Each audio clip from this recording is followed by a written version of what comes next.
Okay, another edition of the Dragon Method School of the Regista. Today's Thursday, so again, we're focusing on leadership qualities. And today, it's kind of a catch-all type of thing, and a little bit of a review, but also a reminder. And it's titled Leadership Energy. And so I think it's a pretty important thing to keep in mind, because we're asking every player in the club to try to be a leader. um, and if you remember, we also talk about being the star of your role, right? Recognizing the role in your team. But everybody can be a leader and everybody can contribute, right? We talked about contributing instead of contaminating. So this is kind of help you to think about that, put you in the right frame of mind when we are out on the court, and you're in your training sessions. But be honest and realize just how much work goes into being a leader. And we've talked plenty about kind of right the ingredients, right? We talked about shape. We have the different ingredients that goes into to being a leader. And you can probably read hundreds of books, go to different conferences or camps, listen to a lot of people like me go on about leadership principles, right? It's a pretty big industry, and kind of the media is what makes a good leader. Uh, the one thing that simply can't be overlooked, though, is the amount of energy that is required to be an effective leader. So it's really easy to read the books and to go on the webinars and to listen to me talk. But it's a whole different thing, right? To take what you've learned and then go apply it onto the court.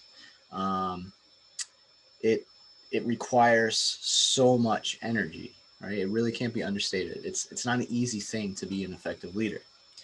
Um, and certainly, if you ask me, the number one thing that I find lacking in all of the players that I coach at really any level, um, what do you think it would be?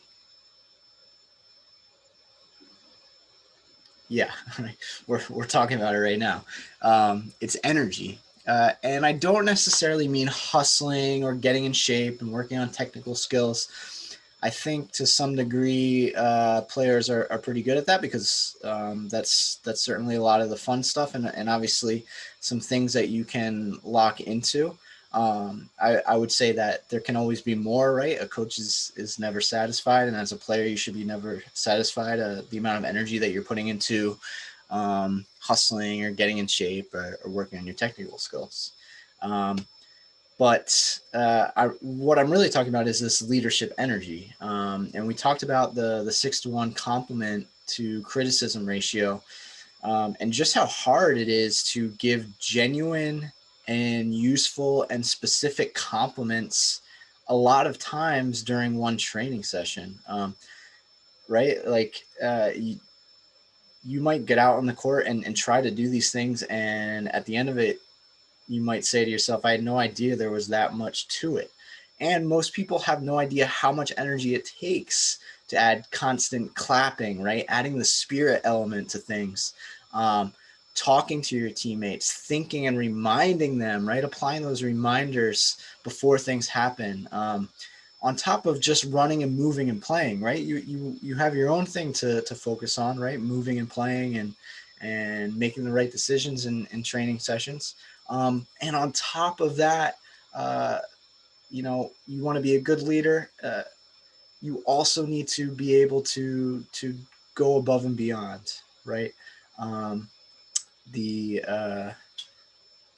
the what it takes to that energy that is required. There is a lot to it, and it takes a lot of discipline and it takes a lot of practice, and it takes a lot of intentional energy. And again, it takes practice. So if this is really the first time you're kind of thinking about this and you've really never thought of yourself as a leader so much before, or maybe you have, but maybe it's just kind of come natural to you and you haven't put a lot of work into it, in order to really make the most out of your leadership potential, you need to practice it and you need to be deliberate about it.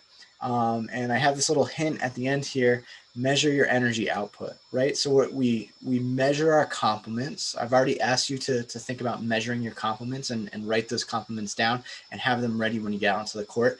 And now it's also you also want to think about all the other things that you can quantify, right? So the challenge for you is to, when you get back out onto the court and when you get into a training session, track all of the different things that you're doing. So whether it is the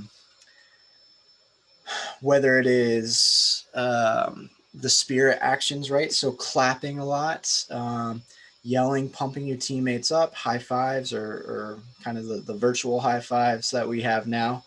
The compliments, certainly keeping track of the compliments is something that you can do easily. The reminders, right? So keeping track of how often you're giving reminders to your teammate.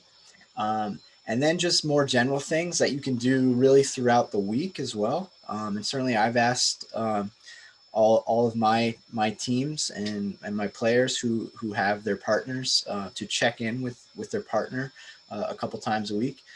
Just those simple check-ins. So keeping track of the leadership energy output that you're giving, and you'll see at the first session, you'll have a number. And you might be thinking, wow, that was hard, or wow, maybe that's not a lot. And I can definitely improve on that. But the only way that you can think about your improvement and measure that is by keeping track of that output. So at the conclusion of this presentation, so once you get through this, I've created a spreadsheet for you to help think about how to keep track of these specific leadership energy outputs. So I want you to get that ready and to use it the next time that you have a training session, or you can even start using it now to keep track of the check-ins. So sending a text message to a teammate, sending an email, sending a private message to them on the Zooms when we're together, and keeping track of it that way. Because again, it requires so much energy to be a good soccer player, just to focus on the soccer aspect, right? The technical, the physical, the mental, the tactical side of things.